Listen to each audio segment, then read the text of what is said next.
여러분 안녕하세요. 여의도 펀드매니저 TV 2월 13일 금주 시장 전망 및 투자 전략 시작하도록 하겠습니다. 여러분 주말 잘 편히 쉬고 계십니까?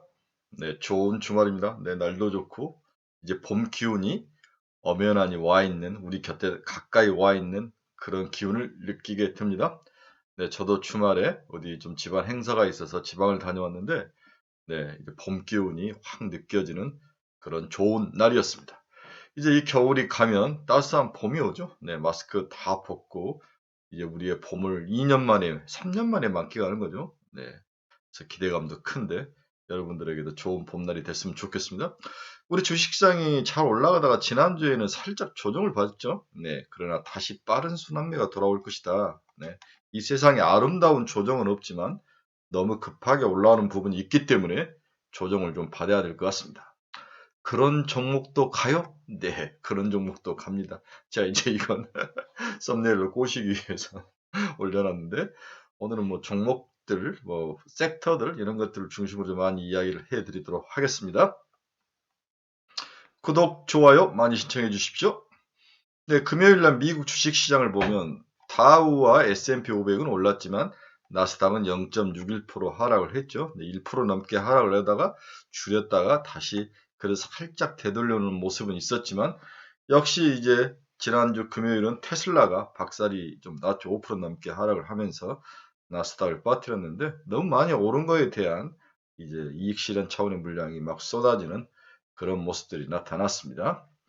자, 우리나라 시장 이번 주는 뭐 큰 반등이나 조정보다는 개별 종목 장세가 이어질 것 같은데 우리나라 시장도 알아보도록 하겠습니다. 네, 금주 시장 키 포인트를 봅시다. 아름다운 조정? 이 세상에 아름다운 조정은 없죠. 네, 지난주에 우리는 아름다운 조정을 그래도 걸친 이후에 새로운 국면을 지금 맞이하고 있다. 이렇게 볼 수 있는 거죠. 네, CPI가 14일로 발표되죠. 그 중에서 코어 CPI, 우리나라로는 아마 15일 저녁일 것 같은데, 코어 CPI, 그 코어 CPI보다는 거기서 이제 뭐 여러 가지 것을 하나를 뺀 슈퍼 코어 인플레이션 지표, 뭐 이런 식으로 이제 보는 그 지표들이 막 이렇게 압축이 되는데, 뒤에서 슈퍼 코어 인플레이션 지표가 뭔지 이것도 설명을 해드리겠습니다. 저는 최근에 이제 중국 리오픈의 강력한 반등이 당분간 시장을 이끌 확률이 높아 보인다. 이제 단기 비자를 내주기 시작했죠. 네, 중국에 사실 두 손 두 발을 다 든 건데 일단은 현명하게 서민들 먹고 살아야죠. 명동도 먹고 살고 동대문도 먹고 살고 뭔가 먹고 살아야 되기 때문에 중국 관광객들을 받아야 됩니다. 중국 리오픈의 강력한 반등이 이번 주에 시장을 리딩할 것이다.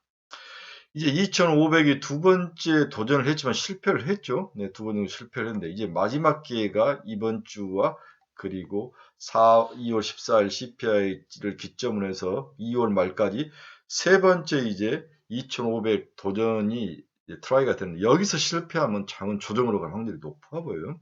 만약 여기서 2,500을 뚫고 가면 장은 2,700까지 놓고 5월까지 봐야 될 것 같다. 저는 기본적으로 아직도 5월 초까지, 5월 중순까지는 나갈 장이 아니다. 지속적으로 장에 붙어 있으면서 플레이를 해야 된다. 이렇게 클리어하게 여러분들에게 일관되게 이야기를 하고 있습니다. 금요일 날 끝난 미국 달러 지수를 보면 103.58 달러가 강세로 변해 있는 그런 모습. 달러가 이제 103 이하로 가지는 않네요. 다른 그동안 강세를 보였던 이머징, 유럽, 일본 이런 통화들이 살짝 약세로 돌아서고 달러는 여전히 103을 기록을 하고 있습니다. 아무래도 이제 한 번 더 올릴 수 있는 거, 이제 한 번 남았는데 그것보다는 5월에 한 번 더 올릴 수 있는 거, 그리고 올린 이후에 쉽게 꺾지 않을 것 같은 분위기. 우린 연말에 한번 꺾을 것 같았는데 그러지 않을 분위기 이런 것들이 이어지는데 이런 것들이 달러 지수의 강세, 달러 강세를 지속적으로 유지해가는 큰 파워, 기본적인 힘이 되고 있는 것 같습니다. 이제 최근에 지난주에 나타난 큰 특징 중에서 미국 금리가 아주 크게 올랐는데 특히 단기 금리가 많이 올랐죠. 2년짜리가 4.525, 지난주 금요일 날도 1.25bp 올랐습니다. 10년짜리도 6bp나 오른 그런 초강세는 아니지만 강세의 모습을 지속적으로 띠고 있죠. 금리가 오르면서 기본적으로 금리의 영향을 많이 받는 반도체, IT, 뭐 제약바이오 이런 종목들이 유탄을 좀 맞고 있는데 아직 내려오지 않고 지속적으로 스프레드가 벌어지는 그런 안타까운 상황이 벌어지고 있습니다. 미국 2년과 10년의 스프레드가 이제 거의 뭐 100bp, 90 몇 bp까지 와 있는데 이게 이제 경기 침체를 이야기한다. 과거에는 그렇게 잣대를 두고 이야기를 했다는 거죠. 하지만 지금은 꼭 그런 것 같지는 않다. 그렇죠? 그렇게 이야기를 하는 거죠. 최근에 금리 2년짜리가 떨어지지 않는 것은 미국의 물론 통화정책의 영향과 금융정책의 영향 뭐 이런 것들로 단기자금이 더 수요가 많은 거 여러 가지 이유가 있을 수 있는데 현금을 마련하는 전략 이런 것들 때문에 2년짜리가 그대로 많이 오르고 10년짜리가 계속적으로 오르기는 오르지만 2년짜리보다 많이 오르지 않는 이유는 경기가 침체 상황 아니냐 이렇게 이제 과거 잣대로 보는 거죠. 하지만 꼭 그렇게까지 볼 필요가 없는 거 아니냐. 그 첫 번째 이유로 과거에는 은행에서 차입을 많이 하고 금리 영향을 많이 받았죠. 우리나라도 그렇죠. 지금은 기업들의 자금 조달의 그 방법이 은행으로만 꼭 이루어진 것 같아요. 전환사채, 매자님, 뭐 별거 유상증자, 장애인 뭐 이제 다시 호황으로 올라오기 때문에 이런 쪽으로 많은 자기들의 그 문제점들을 자금 문제점을 해결해 가고 있다. 그래서 과거 굴뚝 경제나 2년짜리나 이런 것들이 큰 영향을 미치지만 지금은 자금 조달 방법이 틀렸다. 달라졌다. 두 번째로는 그동안에 돈들을 많이 벌어놓은 기업들이 현금을 많이 확보하고 있다. 과거와 다르게 바로 크레딧 리스크나 쓰러지는 그런 모습은 아니다. 단순한 2년, 10년 스프레드 확대에 너무 놀라지 마라. 이 세상에 기업들의 자금을 조달하고 그것을 운영하고 유지하는 방법들이 달라졌다. 이 부분을 기억을 해야 될 것 같습니다. 그렇다면 결론적으로 2년, 10년 스프레드는 그렇게까지 과거처럼 경기 침체를 예단하고 경기 침체가 올 거라고 확신하는 그러한 지표는 아니더라는 거죠. 그 지표의 힘과 파워가 떨어지고 있다. 이렇게 봐야 되는 거죠. 다음은 수급추이 한번 보겠습니다. 한국은 지난주에 2.8억 달러가 들어왔네요. 네, 한국은 들어왔습니다. 인도는 빠지고 있고요. 대만은 돈이 들어오고 있습니다. 중국의 후광통이 돈이 들어오죠. 홍콩에서 상하이로 들어가는 돈 이런 것들은 들어오는데 결국 한국, 대만, 중국 이러한 뭐라 그럴까요? 미래 먹거리가 있는 또 제조업 기반으로 활발하게 움직이는 국가들이 작년에 너무 많이 고생을 한 이후에 들어오는 거죠. 작년 돈이 이렇게 많이 빠졌다는 거죠. 같은 기간에. 네. 그래서 대만, 한국, 중국으로 돈이 들어오고 있다. 인도는 빠지고 있다. 이렇게 볼 수 있습니다. 작년에 인도가 너무 좋았죠. 기업 수익 예상 측면에 있어서도 이게 전체적으로 반도체를 포함했을 때는 기업 실적이 기업의 뭐랄까 코스피의 기업 실적이 이렇게 많이 빠지는데 반도체를 제외할 때는 뭐 그렇게까지 많이 빠지지 않는 거죠. 그래서 현재 우리나라 이 기업들의 EPS의 모든 실적 하락의 원인의 핵심은 반도체이다. 반도체를 제외하고 봤을 때는 그렇게까지 나락은 아니고 그렇게까지 위기상은 아닌 것 같다. 이렇게 분리해서 보는 것도 필요한 것 같습니다.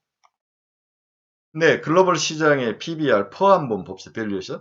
지난주까지면 우리가 12.5배였는데 조정을 받아서 11.5배로 조정이 내려왔습니다. 미국이 19.4배, 여전히 미국도 좋네요. 유럽이 12.9배, 일본이 21.9배, 항상 14배, 13배하다가 21.9배까지 올라서 일본은 고평가, 중국은 14.3배 저평가, 중국은 저평가, 그렇죠? 인도는 좀 고평가, 20배 가까이 있으니까. 그리고 한국은 중립적 정도, 그 다음에 중국이 저평가, 이렇게 볼 수 있고, 일본은 고평가, 이렇게 보고 싶네요. 우리나라 코스피 코스닥 신용장부 한번 봅시다. 코스피 신용장은 8.3조 원, 시가총액 비중은 0.44%밖에 되지 않습니다. 네. 코스닥 신용장부도 8.2조, 시가총액의 2.23%. 그렇죠? 네. 이게 이제 시가총액 대비에 좀 빠져 있는 모습. 그래서 신용 물량에 의해서 어떤 시장이 터뷸런스가 오는 것은 아닌 것 같다. 그 부분은 안정적이다. 이렇게 볼 수 있습니다. 금요일날 시장에서는 테슬라가 많이 빠졌죠. 5.03% 하락하며 196달러, 200달러를 내줘버렸는데 이게 아마 월요일날 우리나라 시장에서 2차 전지가 조정 속으로 좀 들어갈 확률이 높아 보이는 면이 있습니다. 그동안 너무 많이 올랐기 때문에 2차 전지가 좀 두들겨 맞을 확률. 지금 사실 2차 전지는 다른 거 안 보죠. 뭐 기업 실적, 뭐 오더 증가, 뭐 계약 건수의 증가 뭐 이런 것들을 보지 않고 무조건 이제 테슬라가 올랐느냐 내렸느냐를 보고 그중에서 한국 시장에 이제 긍정적인 영향, 악영향 두 개로 갈란 다음에 그다음에 그중에서 뭐가 오르느냐 뭐 이런 식으로 보고 있는데 그동안 시장을 크게 리딩하며 2차전지 반등을 가져왔던 테슬라가 금요일날 실컷 두들겨 맞았습니다. 따라서 이번 주 월요일 정도는 우리나라도 2차전지 시장이 그렇게 만만치는 않을 것 같다. 조정 속으로 들어갈 확률이 높아 보인다.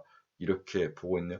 그리고 가장 큰 문제는 이제 뒷북을 치고 들어갔던 우리 친구들이 2차전지 괜찮나 뭐 들어갔다가 이제 당하는 케이스가 있을 수 있는데 저는 지속적으로 올라올 때마다 팔아줘라고 이야기를 계속하고 있는 거죠.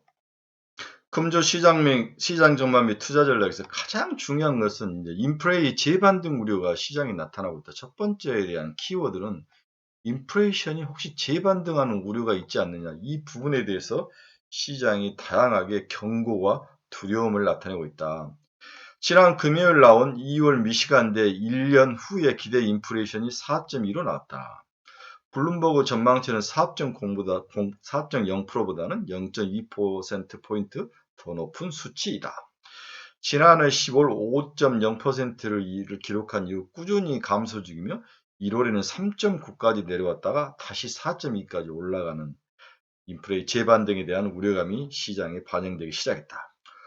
5년 이상 장기 인플레이 기대감도 2.9%로 예상치와 같았지만 단기 1년짜리 인플레이션 상승이 예상되면서 걱정이 앞서고 있다.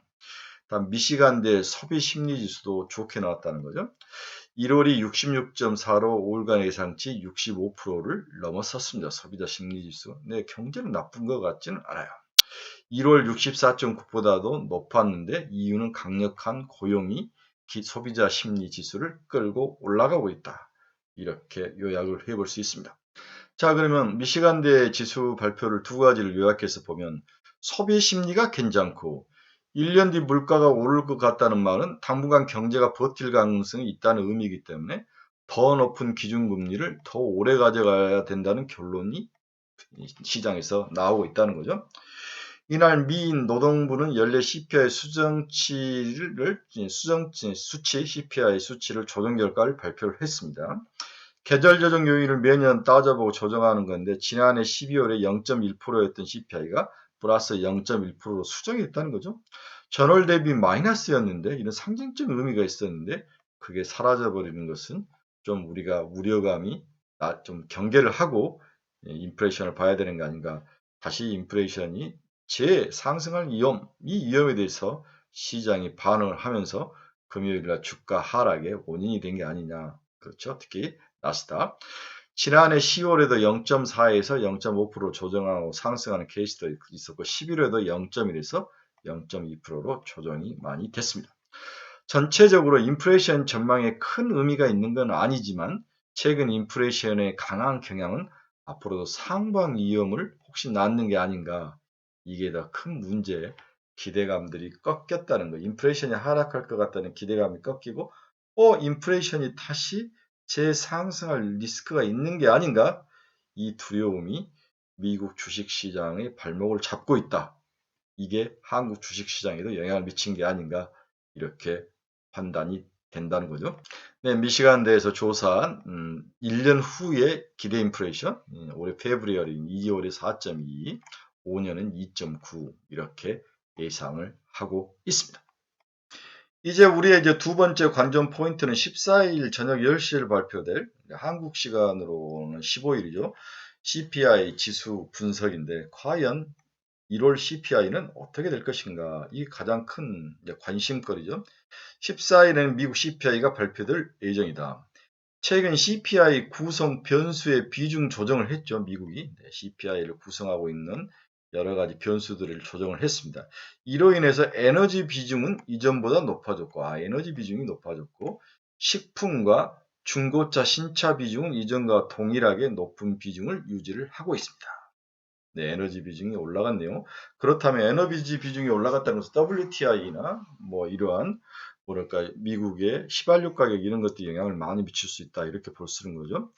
이번 2월 14일에 발표될 1월 CPI는 계속해서 전월비 0.5%, 전년 대비 6.2%로 예상을 하고 있다. Y는 6.2, MOM은 0.5%. 그렇죠? 네, 6.5에서 6.2로 빠지지만 MOM으로는 상승하는 그런 모습. 중요한 것은 이 변동성이 큰 에너지와 농산물을 뺀 근원 CPI는 MOM으로는 전월비는 0.4%, YY는 5.5로 나올 것으로 예상을 하고 있습니다. 생각보다 크게 빠진 것 같지는 않죠. 네, 특히 이제 우리가 지난데 6.5에서 6.2로 빠졌는데 YY로 이게 이제 5자가 보이지 않을까 예상을 했는데 그건 이미 물 건너갔다. 그렇죠. MOM도 0.5%나 상승하고 코어 인플레이션도 5.5, YY로 5.5, MOM으로 0.4나 상승할 가능성이 높아 보인다. 최근에는 중고차 가격이 재상승하는 게 이제 최근에 이슈가 됐죠. 중고차, NIM 중고차 가격이 재상승해서 올라오고 휘발유 가격 상승 탓에 헤드라인 수치, YOY로 발표되는 헤드라인 수치 상승폭이 지속적으로 우리가 예상보다 더 높아질 가능성, 이 가능성에 대비를 해야 되는 게 아닌가. 결국은 14일 날 한국 시간으로 15일 날 저녁에 발표될 미국 CPI는 우리들에게 그렇게 긍정적인 요인을 주지는 않을 것이다. 이게 시장에 지금 선반영이 되고 있다. 이렇게 볼 수 있는데 지난주에는 선반영이 많이 된 초창기 때문에 수, 목, 금 쪽에서 많이 선반영이 됐는데 이게 이제 다 끝난 것이냐 아니면 이번 주에도 추가로 선반영이 될 것이냐 이 부분에 대해서도 판단을 해야 되는 거죠. 저는 추가로 살짝 더 선반영이 될 것 같다. 이렇게 본다면 이번 주 주식시장은 그렇게까지 재밌는 장은 아닐 것이다. 이렇게 예상이 되는 거죠. 자, 이번 주 제가 읽어본 리포트 중에 제일 많이 나온 리포트가 14일에 미국 1월 CPI가 발표될 예정이다. CPI 구성 변수의 비중 조정으로 인해 에너지 비중은 이전보다 높아졌고 식품과 중고차 신차 비중은 이전과 동일하게 높은 비중을 유지하고 있다. 2022년 대비 2024년 미국 CPI 내 구성 종목에서 높아진 항목은 에너지가 올라간 거죠. 그래서 에너지가 6.2에서 6.4%로 비중이 올랐습니다. 주거는 18.6에서 18.3으로 주거는 좀 빠졌고요. 식품은 12.5에서 12.4로 살짝 빠졌고 의료는 8.3에서 8.1로 좀 빠졌습니다. 중고차와 신차는 7.1에서 7.1 그대로 유지를 하고 있고요. 의료는 2.7에서 2.6으로 하락. 교육이 2.2에서 2.8. 그래서 에너지 비중이 올라가 있는 모습. 나머지는 뭐 그대로이고 주거 비용과 식품 비용이 좀 빠져 있다. 식품과 자동차, 신차, 중고차는 높은 비중을 그대로 좀 유지하고 있는 모습이 있다. 반면 주거, 의료비, 교육과 같은 서비스 비중은 좀 낮춰놓은 그런 상황이다. 이렇게 볼 수 있는데 이런 가정을 가지고 1월 CPI 지수가 처음 발표가 된다면 또 어떤 사람들은 이런 비중 조절을 위해서 생각보다는 또 그렇게 걱정할 염려는 없는 게 아니냐 또 이렇게 이야기하는 사람도 있는데 또 내용을 까보면 비중 안에 있는 뭐 방법 구성 변수의 비중 조절로 큰 의미가 없는 거 아니냐 또 이렇게 또 부정적으로 보는 사람과 시각이 막 부딪히고 있는 상황이다 이렇게 볼 수 있습니다. 그래서 1월 미국의 휘발유와 중고차 그리고 글로벌 농산물 가격이 동반 상승을 했다. 그 모습이 나타났죠. 연준 통화 긴축에 대한 경계 심리가 재발동하는 현상이 지속되고 있다. 미국의 가솔린 가격은 많이 빠졌다가 다시 올라왔죠. 1월에. 네. 보십시오. 미국 중고차 가격도 2.5까지 상승을 했습니다. 글로벌 농산물 지수도 빠지지 않고 그대로 있는 거죠. 미국 CPI의 모습인데 MOM으로 0.5% 인상을 높게 예상을 하고 있는데 그 0.5%에서 이렇게 MOM 지난달에 0.1이었다가 마이너스 0.1에서 0.1 플러스 0.1로 이제 바꿨더니 조정을 했다고 이야기했는데 이번 달에 0.5가 나오는데 거기에 가솔린 가격이 마이너스 8.2에서 5.9로 올라버리고 중고차 가격, 글로벌 농산물 지수 가격들이 올라가면서 MOM 전월비로는 0.5% 상승이 전망된다.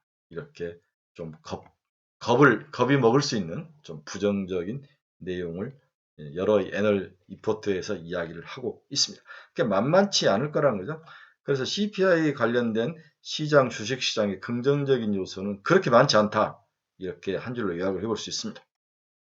우리가 지난주만 해도 디스인플레이션이라는 단어가 우리의 최대 화두였는데 이번 주에는 서비스 물가 지수가 가장 큰 화두가 될 것이다. 이렇게 볼 수 있는 거죠. 이 서비스 물가 지수의 핵심은 임금 상승률이죠. 임금 상승률이 빠지느냐 내리느냐. 그래서 다시 한번 정리를 해보면 이미 물가의 큰 흐름은 꺾였다. 이 부분은 어느 누구도 뭐 악의로 할 수 없는 상황이죠. 꺾였습니다. 그러면 꺾였는데 이 중에서 이제 페드라든지 파웰이 보는 그 핵심 코어 지수가 있는데 그게 서비스 물가 지수이고 그 서비스 물가 지수의 임금 상승률이 어떻게 바뀌느냐 이게 핵심이라는 거죠. 그래서 이번 14일 날 우리 한국 시간으로 15일 날 발표될 미국 CPI 지수 중에서 관심 있게 보는 것은 전체적인 숫자가 아니라 임금 상승률, 서비스 물가 지수 이 두 가지의 방점을 찍고 봐야 된다.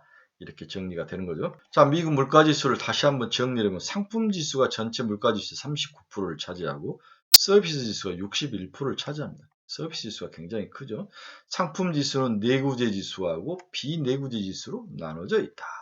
내구재가 12.4, 비내구재가 26.7. 그러면 서비스지수는 61%로 되어 있는데 이 중에서 주거비가 32.9로 가장 크다는 거죠. 주거비. 의료 서비스 6.8, 운송 서비스 6.0, 에너지가 7.9. 그래서 이 표는 한번 쫙 붙여놓으셔야 됩니다. 붙여놔서 미국의 소비자 물가지수의 가장 큰 걸 차지하는 주거비다. 렌트비가 전체 32.9%를 차지하고 있다. 이렇게 이야기를 하면서 이 부분이 가장 핵심이다. 이렇게 볼 수 있는 거죠. 그래서 이 서비스 산업, 지금 상품은 깎였다고 보는 거죠. 이 서비스 산업을 이루고 있는 네 가지여서 주거비, 의료 서비스, 운송 서비스, 에너지 이 네 개의 가격이 어떻게 되느냐. 이 부분에 초점을 맞춰라. 이 이야기를 하고 있습니다. 자, 그래서 올 1월부터는 상품 비중, 개정을 했는데 상품 비중을 좀 올렸고, 서비스 비중을 좀 낮춰서, 그렇게 이제 CPI 물가지수를 이제 추론을 하는데, 서비스가 62.7에서 60.1%로 좀 낮춘 거죠. 네, 작년보다도 낮아졌습니다. 그래서 미국의 PC 상품 물가지수는 이렇게 하락을 하는데, 이 회색의 서비스 물가지수는 꺾이지 않고 있는 거, 이 부분이 향후에 미국, 페드, 파웰 모든 사람들의 관심 있게 보는 핵심 포인트다. 이렇게 정리가 되는 거죠. 그래서 주거비는 아직도 꺾이지 않고 이렇게 올라와 있습니다. 미국의 렌트비를 제외한 물가지수는 꺾였죠. 그렇죠? 미국의 에너지를 제외한 물가지수는 서비스 물가지수는 오르고 있고, 네. 그래서 미국은 향후에 이 서비스 물가지수가 가장 꺾이느냐 안 꺾이느냐가 가장 큰 핵심 포인트다. 여러 번 이야기를 하고 있습니다. 오늘은 이제 물가지수 이야기를 많이 하는데 물가지수 우리 지표 관련된 공부를 하다 보면 스티키 CPI라는 단어가 있어요. 스티키 끈적끈적하다는 거죠. 이 말은 비탄력적 소비자 물가지수, 비탄력적인 제품으로 이루어진 소비자 물가를 지수 스티키 프라이스라고 하는데 주로 여틀란타 연원이 발표를 하고 있는데 이 중에서 대표적인 주거비가 대부분을 차지하고 있다는 거죠. 쉽게 꺾이지 않는 주거비. 그렇죠? 특히 미국 CPI 지수가 여전히 오르고 있다. 이게 실질적으로 우리 삶 속에서 가장 피부에 와 닿는 거죠. 네. 이 부분이 꺾여야 되는데 이제는 이제 전체적으로 숫자만을 보는 쿼터티의 관점이 아니라 그 속살 중에서 서비스 물가지수, 임금 이런 퀄리티적인 CPI 구성 항목에 더욱더 관심을 가지고 시장이 반응을 할 것이다. 이렇게 요약 정리가 됩니다. 세 번째는 유가도 지금 문제가 발생을 하고 있다. 러시아가 대서방 보복을 위해 3월부터 원유 생산량을 하루 50만 배럴씩 축소하기로 하면서 금요일 날 텍사스 WTI가 전날보다 배럴당 2.1% 상승하면서 79.72달러에 마감을 했습니다. 장중에는 살짝 80달러를 넘어서는 그런 모습도 나타났죠. 러시아의 감산이 예상 가능했던 조치였기에 유가에 미친 영향은 제한적일 것이라는 분석이 많았지만 중국의 경제활동 재개에 따른 우려가 서로 덮어지면서 양수 겸장으로 시장을 좀 어렵게 하는 거죠. 여기에 사우디아라비아를 포함한 석유 수출국 오펙이 생산량을 늘릴 생각이 없다. 이 세 가지가 현재 유가가 크게 많이 떨어지지 않고 70달러 후반대에서 80달러 초반대에서 왔다 갔다 하는 요인이 되고 있다. 지금으로서는 슈퍼코어 서비스 물가가 중요하지만 전체적인 인플레이션 흐름도 무시할 수 없는 상황이다. 그래서 연준이 보는 슈퍼코어 서비스 물가수도 중요하지만 전체적인 인플레이션도 다시 재상승할 가능성은 충분히 있다. 이 부분도 봐야 되는 게 아니냐 이렇게 전망이 됩니다. 그래서 지난 금요일날 유가는 79.68달러 2.08% 상승하며 마감을 했습니다. 자, 이제 최근에 이제 시장에서 많이 나온 단어가 슈퍼코어 인플레이션이라는 단어죠. 슈퍼코어 인플레이션. 코어 인플레이션에서 주거비를 뺀 게 슈퍼코어 인플레이션이다. 다시 한번. 슈퍼코어 인플레이션 지수라는 것은 그런 물가 지수에서 주거비를 뺀 것이다. 근원 서비스 물가는 이발, 치과 등 일상의 서비스 물가가 대부분을 포함한 영역으로 여기에 하락의 시간이 좀 오래 걸리는 주거비를 제외하여서 만든 게 슈퍼 코어 인플레이션 지수라는 거죠. 실질적으로 우리 서민들의 삶 속에서 영향을 미치는 인플레이션 지표들을 가지고 구성 요소를 가지고 만든 게 슈퍼 코어 인플레이션 지수이다. 백악관 경제자문위원회에 따르면 슈퍼 코어 부문의 현장직과 비관리직 근로자들의 3개월 연율 환산 임금 상승률이 2021년 10월 9.7%에서 지난달 4%까지 낮아졌다. 그래서 임금 상승률도 꺾이고 있다. 이렇게 이제 미국 백악관 경제자문위원회에서는 우리 페드에게 압력을 주는 거죠. 네. 같은 기간 전체 업종 동일 근로자 임금 상승률이 7.9에서 4.4% 하락한 것보다 더 가파르게 하락을 하고 있다.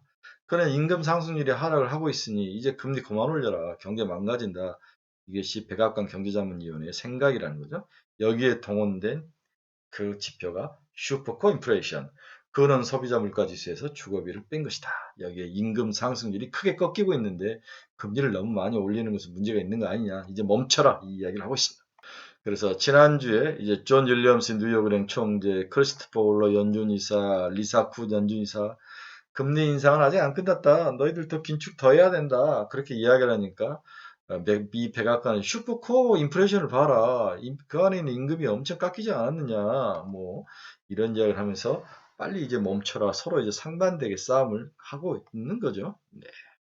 이 말은 어떻게 보면 뒤집어 보면 인플레이션의 문제가 중립적일 확률이 있다. 어느 한쪽으로 쏠려가지는 않을 것 같다. 이렇게 보는 거죠. 그렇다면 변수에서 이제 상수화로 조금씩 변화해 간다면 이제 시장의 관심은 뭐냐? 과연 미래에 먹을 것이 시장에 나타나는 챗 GPT와 같은 것들이 시장에서 추가로 끌고 갈 것이냐? 그 다음에 중요한 것은 이제 기업들의 실적이 회복이 될 것이냐? 뭐 이 두 가지인 거죠. 이 두 가지가 향후에 시장을 끌고 갈 핵심 키포인트다. 이렇게 볼 수 있는 거죠. 또 16일에 발표될 CPI 다음에 PPI 지수가 발표되는 PPI 지수도 좀 중요하다. 1월 PPI가 전월비 플러스 0.4로 전망이 되고 있다. 지난해 12월은 마이너스 0.5였는데 이보다는 오른 수치이다. 그렇게 보고 있습니다. 근원 PPI도 12월 6.2에서 5.4. 이게 저거였고 일반적인 전체 PPI였고 근원 PPI는 5.5에서 4.9로 내려갈 전망이다. PPI 지수는 좀 내려갈 확률이 높아 보이네요. 결론적으로 물가는 최종금리 터미널 레이시 5.5에서 5.25냐, 5.2에서 5.5냐 이 정도의 싸움이 중요한 게 아니라 경제 자체가 아직도 고물가, 고금리 구조로 가고 있는 게 아니냐 이 생각이 굉장히 중요하다. 이 이야기를 지속적으로 공부 좀 하는 애널리스트들이 하고 있다는 거죠. 네. 자, 다시 한번 읽어줄게요. 결론적으로 물가는 최종금리가 5.0에서 5.25냐 이게 중요한 게 아니라 경제 자체가 고물가, 고금리 구조로 가는 게 아니냐 이 생각이 굉장히 중요하다. 이것을 결론적으로 물가 논쟁에 대해서 결론으로 말을 해드리고 싶네요. 금주시장 투자 전략 한번 봅시다. 과거 삼성전자가 상승의 한계를 보일 때 다른 중소형 종목으로 많은 관심이 늘 이동을 했었다. 이 부분은 너무 다 잘하는 이야기죠. 2014년에서 15년 연준의 양적 완화 정책 규모가 축소, 계속 늘리다가 완화 정책을 하다가 이제 규모를 축소로 인해서 긴축 통화 정책으로 변경이 됐는데 이때 주식 시장을 지배했던 그런 그 경계 심리가 그러니까 안 좋은 부정적인 요인들이 주식 시장을 지배한 케이스가 있었는데 이때 코스피는 1800에서 2190 사이에 박스권을 형성을 했다는 거죠. 당시 삼성전자의 순이익이 2년 연속 감소하며 지금과 똑같죠. 코스피는 삼성전자 시가총액이 21%에서 15%까지 하락을 한 그런 시기였습니다. 그러나 삼성전자를 제외한 코스피 순이익 이 부분이 중요하죠. 오히려 증가하면서 다른 기업들로 관심이 이동하는 시기가 바로 2014년에서 15년의 시기였다는 거죠. 지금과 너무 비슷한 시기죠. 네. 그래서 지금 2024년 코스피 순이익은 130조 원으로 전년비 마이너스 10%로 감소할 전망이다. 이 부분에 대해서 공포감을 계속 갖고 있는 거죠. 그러나 삼성전자 전년 대비 순이익이 마이너스 57% 감소를 제외할 경우 115조 원으로 전년 대비 비슷한 수준을 유지할 것으로 예상이 되고 있다. 그렇다면 삼성전자가 시장에서 인기가 없어진다면 2014년, 15년 케이스처럼 새로운 쪽으로 눈이 돌아갈 것이다. 이 이야기를 하고 있습니다. 그래서 이제 관심은 지속적으로 이익이 나는 기업, 이익이 지속적으로 나는 기업으로 관심이 이동을 할 것이다. 이렇게 보는 거죠. 네. 경기 민감과 경기 방어, 성장주와 가치주 구분이 없어진 지가 오래 들어와서 작년 4분기 이후에는 크게 나타났죠. 이제는 이럴 때는 경기 민감주를 사야 되고, 이럴 때는 경기 방어주를 사야 되고, 이럴 때는 뭐 성장주를 사야 가치주를 사야 이런 경계, 이건 구시대적인 발상이라는 거죠. 이렇게 주식시장을 나누는 것은 바보 같은 거죠. 이제는 막 섞여 있게 나타난다. 그만큼 경제 패러다임이 코비드 이후에 바뀐 거죠. 네. 이렇게 해서 모든 것들의 관심은 경기 어떤 상황에 의해서 나눈 이분법적 생각을 이제 버려라. 이제 뭐가 되든 지속적으로 이익이 나는 기업, 지속적으로 continuity, 지속적으로 이익이 나는 기업을 찾아서 그 종목을 오래 가지고 있는 게 돈을 버는 유일한 전략이다. 이 이야기를 하고 있는 겁니다. 자, 금주 시장을 이제 섹터별로 한번 살펴드리겠습니다. 챗 GPT 한번 봅시다. 1차 상승을 마친 관계로 단기 주가 조정이 더 필요하다. 구글발 바드의 실수가 아니라 실수가 보여준 실망감과 그 다음에 오픈 AI, 마이크로소프트가 밀고 있는 1등 프리미엄이 얼마나 중요한지를 보여주는 케이스였다. 즉, 챗 GPT 내에서 차별화가 나타날 예정이다. 그래서 마이크로소프트 관련된 그러한 쪽의 챗 GPT 종목이 지속적으로 단독 질주를 할 것이다. 한국에서는 네이버가 챗GPT 시장 내 점유율을 높여갈 것이다. 제가 여러 번 이야기했죠. 제가 오픈 AI 들어가서 한국 관련 질문을 하면은 그렇게 시원시원하지 않게 나타나요. 아, 이건 좀 미국 시장에는 오픈 AI가 에이스지만 한국은 네이버가 중요하다. 하지만 구글의 케이스, 바드 케이스를 보면서 빠르게 쉽게 뭔가를 내보내기는 좀 시간이 걸릴 것 같아서 또 실수했다가 난리가 나니까 제가 이제 네이버를 좋게 보는 것은 한국어는 한국애가 해야 된다. 또 네이버는 라인이라는 것을 들고 일본 시장의 점유율도 전망되고 아시아 시장에서도 라인의 파워가 세기 때문에 네이버가 3년 만에 사고 싶은 종목 중에 하나로 들어왔다. 그래서 챗 GPT는 관련된 여러 가지 뭐 솔트룩스 막 이런 것들도 있지만 이제 네이버 위주로 투자 전략을 바꿔야 되는 게 아닌가. 그렇다고 여기에 관련된 초창기 리딩 그룹인 솔트룩스 같은 것도 추가로 저는 상승할 가능성이 있습니다. 2만원 이하부터 가격이 하락해서 올라가면 아직 끝은 아니다. 한 번 더 공략해서 먹을 그러한 부분은 있다. 이렇게 볼 수 있습니다. AI 한번 봅시다. 챗 GPT를 확산해 기타 AI 종목으로 확산 중인데 주의가 필요하다. 항상 단기 상승의 늘 마지막 국면이 종목 확산이죠. 이걸 지점으로 끝난 케이스가 많았다는 거죠. 핵심 종목 이외에 단기 이익 실현 후 빠져나오는 그러한 전략도 필요하다. 그래서 주절주절 달려있는 AI들은 이제 버려야 되는 게 아니냐 이런 생각을 해보죠. 핵심만 가져라. 다음은 2차 전지 업종에 대한 생각이 굉장히 중요한데 금요일 날 앞에서도 이야기했지만 애플이 5% 이상 하락을 하면서 새로운 뭔가 변화를 좀 보이는 거냐 아니면 일시적인 하락이냐 이런 생각이 있지만 일단 이번 주 월요일 날은 좀 조정을 받을 거로 보여집니다. 최근 에코프로 비행그룹들의 기업이 주가들이 많이 좋아지죠. 그 중에서 에코프로부터 상승하는 이유를 한번 봅시다. 양극재 수직계열화 장점이 부각되며 지주사로서 저평가 요인이 해소되고 있다는 분석이 에코프로의 상승 원인이었다. 수직계열화, 양극재, 지주사로서 저평가. 포스코 케미칼이 40조 수주를 받은 것처럼 에코프로 BM도 고객사로부터 대규모 수주를 받을 것으로 예상이 되고 있습니다. 70조 이야기를 하던데 이 부분은 제가 좀 더 조사해서 말하는데 한 회사 여기에 이제 테슬라가 오퍼를 줬다, 오더를 줬다, 수주를 줬다 이런 이야기인데 그건 아닌 것 같아요. 테슬라에서는 없습니다. 조각조각 여러 회사로부터 받은 게 한 70조 정도 되는 것 같아요. 에코프로 그룹의 폐배터리, 전고체 부분의 자회사도 수혜가 클 것으로 예상을 하고 있다. 그렇죠? 네, 이에선 지주사니까 자회사로 폐배터리하고 전고체 이러한 것들 기업들도 이렇게 많은 오퍼가 온다면 수주가 발생을 한다면 그 관련 기업들도 상승할 가능성. 여기에 이제 비상장이기 때문에 상장사인 에코프로와 에코프로 BM으로 상승의 파워가 전이되는 거죠. 미국 인플레이션 감축법도 이제 본격적으로 나오면서 소외적으로 작용할 것이다. IRA법은 폐배터리 리사이클 제품의 수혜 대상을 가진 전기차 배터리 제조에 사용된 핵심 광물이 적용 비율 이상 북미에서 재활용된 경우로 한정을 하고 있다.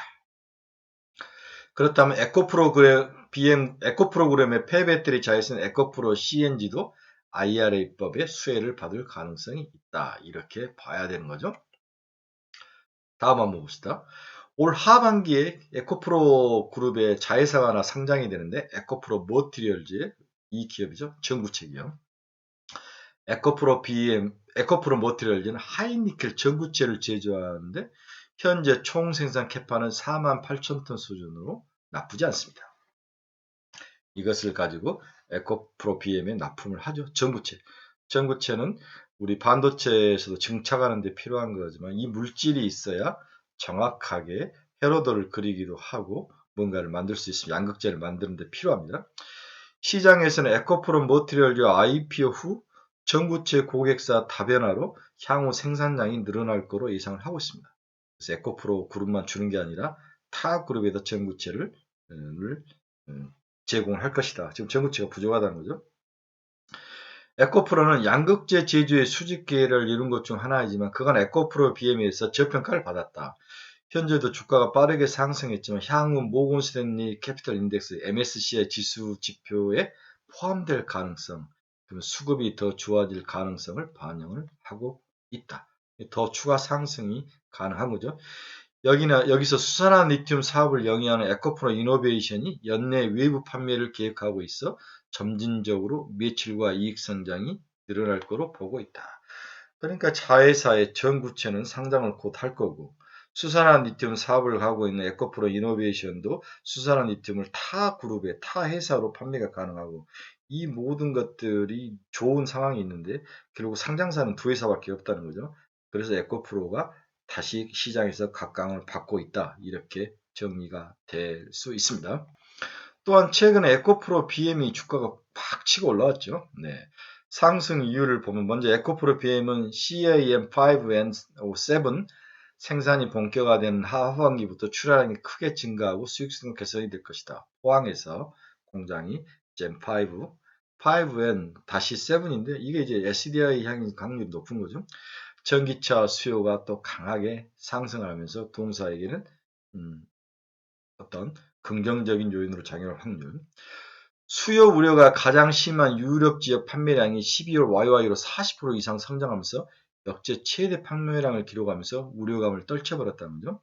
여기에 BMW, 폭스바겐, 포드도 강한 주문을 보이고 있습니다. 그 다음에 BMW나 폭스바겐이나 포드가 이게 내재화를 하려고 하는 거죠. 어느 정도 30% 정도 내재화를 하려고 하는데 그 내재화할 때는 양극재를 누군가가 공급을 해줘야 되는 거죠. 이 소문에 의해서 70조 이야기, 오퍼 이야기가 테슬라에서 받았다라고 이야기하는데 그건 아닌 것 같고 제가 보기에는 BMW, 폭스바겐, 포드의 신규 수주가 곧 나올 것 같은 게 아니냐. 이게 한 70조 정도 되는 게 아니냐. 이렇게 보는 게 맞다. 이렇게 볼 수 있습니다. 양극재 업체들 상반기 내 수익성은 부진할 것으로 예상되나 전방 수요 우려 대비 아직까지는 견조하며 이게 또 시장에 선반영되면서 이미 주가의 조정을 가져왔기 때문에 이제는 그렇게 중요한 부정적인 요인은 아니다. 최근 양극재 업체들의 수주 기대감으로 당분간 양극재 업체들의 주가는 견조할 것으로 판단이 되고 있다. 우려감 등은 다 사라진 거죠. 그래서 내부화하는 거 이것들에 대한 수혜가 굉장히 클 것이다. 그렇죠. BMW, VW, 폭스바겐, 포드 등의. 네. 결론적으로 에코프로 BM은 저는 22만 원까지 보는 거죠. 에코프로는 22만 원, 에코프로는 13만 원 이상에서 올라오면 이익 실현을 해라. 이렇게 보고 싶네요. 포스코 케미칼은 25만원 1차, 27만원 2차, 30만원의 최종 목표 이 정도 보고 있습니다. 지속적인 보유를 여러분들이 추천을 하죠. 다음에 저는 양극재보다는 올해는 음극재 시장일 것이다. 대주전자재료하고 나노 신세제는 탄력성이 더 좋을 것으로 예상을 하고 있죠. 지속적으로 보유를 추천합니다. 대주전자재료 일단 12만원. 네. 다음 유럽판 IRA법은 CRMA가 곧 도입되죠. 네. 폐배터리 관련주 성일 하이텍도 수혜를 받을 것이다. 결국 저는 2차 전지의 최종 귀결은 폐배터리 시장으로 갈 것이다. 이렇게 보고 있습니다. 다음에 STO 섹터를 한번 봅시다. STO는 결국 증권사가 모든 것을 다 휘어잡을 것으로 예상을 하고 있다. 기타 K옵션, 서울옵션 정도 관심이 필요하다. 키움증권 지속적으로 매수 추천을 하고 있다. 가격은 12만원에서 15만원 수준. 다음 반도체 한번 봅시다. 챗GPT AI와 관련 비메모리 반도체 기업들이 상승이 전망되고 있다. GPU, HBM 관련 기업들이 수혜가 전망이 되고 있다. 데이터 센터형 반도체 수요 증가가 결국 우리 메모리 반도체 시장을 되돌려 놓을 것으로 시장을 예상을 하는데 이게 2분기 이후에 크게 나타날 것이다. 메모리는 당분간 비추이고 비메모리 관련 기업들은 강추이다. 오픈 엣지 테크놀로지는 15,000원 이하에서 빠지면 그때부터 들어가라. 가온 칩스는 추격 매수는 2만원 이하에서 추천을 하고 있다. 기존 보유자들은 지속 보유를 추천하고 있다. 3월에 들었으면 DDR5 수혜주가 전망이 돼서 DDR5주도 다시 봐라. 이렇게 여러분들에게 반도체를 주를 보고 있습니다. 노브츠 한번 봅시다. 레인보우 노벅스가 7만원이 깨지면 사라. 그렇죠? 노브츠는 아직 죽지 않았다. 지금 1개월간 단기 휴식 기간에 들어가는데 반드시 한 번 더 상승해서 레인보우는 올해 10만원을 찍을 것이다. 그렇죠? 네, 이게 제 생각이죠. 그래서 이것저것 뭔가를 사기 힘드신 분들은 레인보우 로보틱스가 7만원 그쳐부터 이제 분할 매수를 해서 10만원까지 버티는 전략은 나빠 보이는 전략은 아닙니다. 다음은 엔터인데요. 와, SM, 하이브, 카카오가 얽히고 설키고 막 거기다가 위더스까지 막 들어가서 여러 가지 것들이 막 섞여 있는데 너무 복잡해. 사실 뭐가 수혜일지 잘 모르겠어요. 오히려 큐브 엔터처럼 마지막 남아있는 이 기업에 대한 M&A이 오히려 더 매력적일 것 같아요. 그래서 큐브 엔터 추천합니다. 목표 25,000원. SM 라이프 디자인도 좀 수혜가 전망이 된다. 이게 드라마를 만든 기업인데 SM그룹의 SM 라이프 디자인은 지금 3,700원 정도인데 5,000원까지 사볼 만하다. 이렇게 추천을 해봅니다. 중국 리오픈 타살 수 없다. 호텔 신라, 롯데관광개발, 아난티, 파라다이스, 제주항공 정도만 추천을 하고 있다. 다음에 중국 리오픈 또 마스크를 다 벗어던지면 피부 미용 치료 사업체인 클래시스, 비올, 루트로닉, 제이시스 메디칼 이 정도에서 하나만 사면 루트로닉 하나만 사자. 이렇게 여러분들에게 추천을 해봅니다. 우주항공, 캔코아 에어로스페이스 2만원, AP위성 2만원, 인텔리안테크 10만원, 세트라가이 5만원 이 정도 추천합니다. 이제 3월에 이제 애플이 XR 기기를 내놓는데 LG 이노텍 이 정도면 될 것 같아요.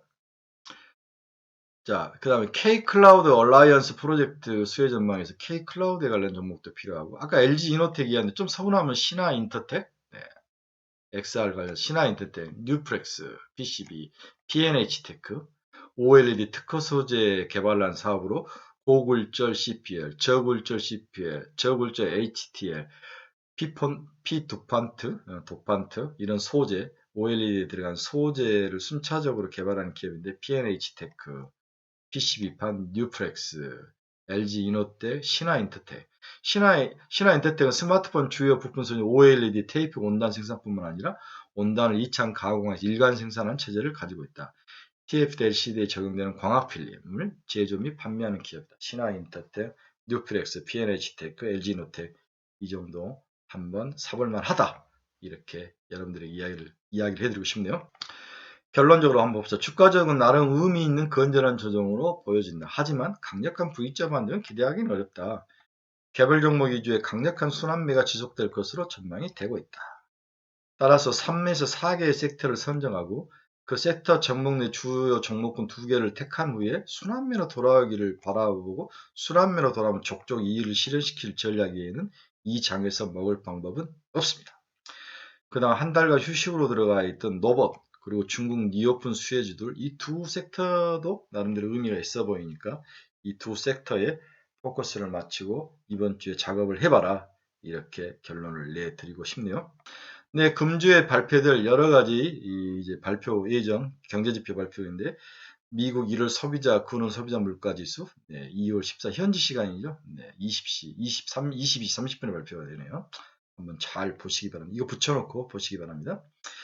네, 제가 이제 5종목을 찝어가지고 여러분들에게 이야기를 해주려고 했는데, 우리 네이버 카페 친구들에게 이제 주로 했으니까 네이버 카페로 들어오시면 이 5종목을 볼 수가 있으십니다.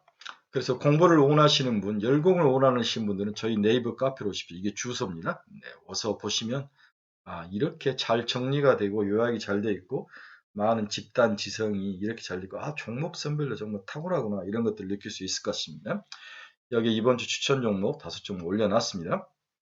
우리가 2월달 스터디 모임을 합니다. 2월 25일 토요일 날 하죠. 3개의 타이머가 되어 있는데 먼저 12시 20분부터 1시까지는 제가 3월 관심 종목, 그 다음에 이제 유진증권 애널이 와서 상반기 중소형주는 뭘 관심을 가져야 될 것인가, 그 다음에 2024년 글로벌 챗 GPT, 우리나라뿐만 아니라 글로벌 챗 GPT, AI, 글로벌 반도체는 또 어떻게 봐야 될 것인가, 정의석 바바리안 리서치 이사님이 오셔서 이 3개 타이밍으로 형성이 돼서 25일 날 스터디 모임을 합니다.